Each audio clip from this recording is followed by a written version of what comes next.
hopefully. Test, test, test. Test. Test 1, 2, 3. Yeah, Test. thanks. Should have had that on an outtake. Yeah, should have.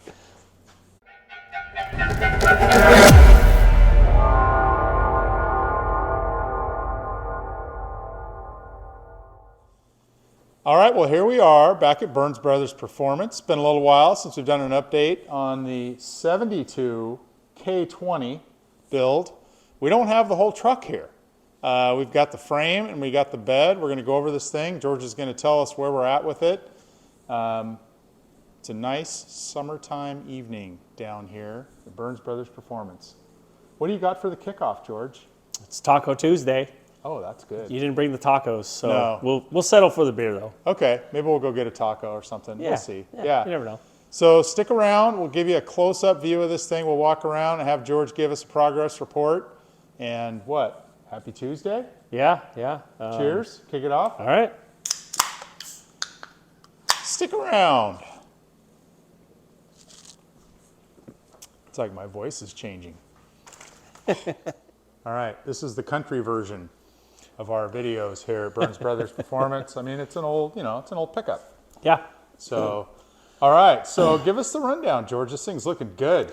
Yeah, it's coming along finally. I got the frame and some components back from Salem Powder Coat. I mean, as usual, I've said it time and time again, but they did a killer job on the frame and all the components that they did for this thing. It is satin black. We weighed the options of cleaning and sandblasting the frame here and primering and painting and doing all that. And when I penciled it all out as far as what all the materials were going to cost and labor, it really just made more sense to have it powder coated. So it is powder coated. The springs are painted. They're brand new. It's a 6-inch easy ride kit. And then it came with the shocks and all that stuff. Front and rear springs, no lift blocks. Yeah. You can see some of the originality. Yeah. In the just a little bit of corrosion that will never come back because powder coating and sandblasting, right? Yeah, for sure. So it's got the original Big Hub Dana 44 in the front, and then converting it over to a 10.5-inch ring gear 14 bolt in the back and putting a Detroit locker in it. And I cut the pads off of it so I could adjust the pinion angle. So it's not painted yet. And then this is the fuel cell that was actually in the truck already. It's a really, really nice cell. It's Boyd Welding is who makes this. And I've noticed from some of the Facebook groups and stuff, it's a pretty popular company that makes those tanks. And it's pretty cool. Like if you had EFI, you could just drop an EFI pump right in there. So yeah, pretty trick stuff there. The weld quality's on point. Yeah, it's really nice. So I did get the chassis rolling, and then I set the engine and tranny transfer case in it. The transmission is from Kaiser Transmission, Bill G. They rebuilt that for me. The transfer case, as far as we know, it was all good to go. It looked pretty clean as far as a rebuild. I didn't honestly even clean the transfer case. The transmission was really greasy, but the transfer case wasn't. So I'm assuming that it's been rebuilt at some point. So I just put it back in. Set the engine in there. Hooker headers. I gotta do one little dent over there to clear the shackle, and then I'm gonna cut the 3-bolt flanges off and put some band clamps, V-bands on there. And then start doing the 3-inch exhaust for it. So for the experts at home, all the experts in the comments, what's this engine make? 550? Well, in Brett's 55, it ran what, 1080s best? 1080-ish? I might have dipped into the 70s. I can't remember. High 70s. If he was here, he would tell us. Yeah. I was wondering about that actually. It's got to be close to 6, wouldn't you think? Yeah, he made 460 something to the tire. I would think close to 600. Okay. But that was before. That was on E85 with a different carburetor, a single plate intake, a bigger tube header. So I think there's some compromise there, but I think it's in the right direction, obviously, for a four-wheel drive. So But I was curious, so turbo 350 and whatever that transfer 205 case transfer is, case. yeah. How do you guys think that'll hold up? Let us know in the comments. It has a custom-built Hughes 10-inch. I think it's a 10-inch converter. I got a hold of Hughes and talked to the guys there, and they said basically what they did was in their words, they built a converter that is loose, so you can pull up to a stoplight and it won't lug down. But then as you start accelerating, it's going to tighten up a little bit faster than a normal converter. So I think he said around a 3,000 stall, somewhere in there. I'm not sure. Okay. So we'll just see how it reacts. Obviously it's a pretty nice piece. It's a billet front, so Yeah. And you bought a new carb, right? It's a Holley HP? Yep, it's a 950 Holley HP, Okay. as recommended by Holley. So Yeah. that's what we put on it.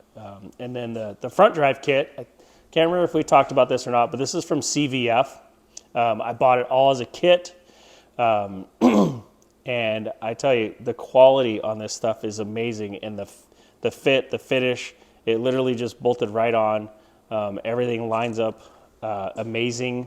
I can't say enough about this kit. And you can buy them pretty much any configuration. I actually bought it with the AC compressor. And when the small block was in it, the AC compressor was way up here. Alternator was over here, and we just didn't like that look. So. And that's pulleys, brackets. You can see Yeah. all the billet brackets. It did not come with the water pump. It didn't come with the fan, but everything else it came with. And yeah, Nice. I was really, really happy with that. And comparably, the pricing was way competitive compared to the other kits that I looked up. So Yeah. CVF, yeah, really, really nice stuff. So, but yeah, I got a couple things to do this weekend. My plan is to actually get the radiator in it and get the fuel system plumbed and the exhaust, and hopefully fire this thing in the chassis before the cab goes on it. And then I got a couple things left to do to the bed, and then the bed will go on it. And I just got word today that the progress on the cab and the doors is going to start picking up. So hopefully within, I'd say 3-4 weeks maybe, I'm going to haul this up to the paint shop with the bed on the frame. We're going to pull the bed off and then put the cab and the doors on. And then I can bring it back home and start the assembly. We're having a party, right? Manual labor. That's right. I'm really looking forward to that. It's gonna be cool to see it come together, especially now they got the chassis together, because it's cool to see with the lift kit and all that stuff that it didn't have before, and the wheels and tires, and so it's pretty Took cool. a quick pause. George is going to show us the plan for the exhaust. All right, Dave's making me set my beer down for this one. Right. Sorry. But so try to get the microphone out of my face here. So yeah, I'm gonna cut the 3-bolt flange off, and I'll put a V-band end on there, and then basically this, it'll have a male and female. So this will essentially go right here. It's just 2 pieces of pipe.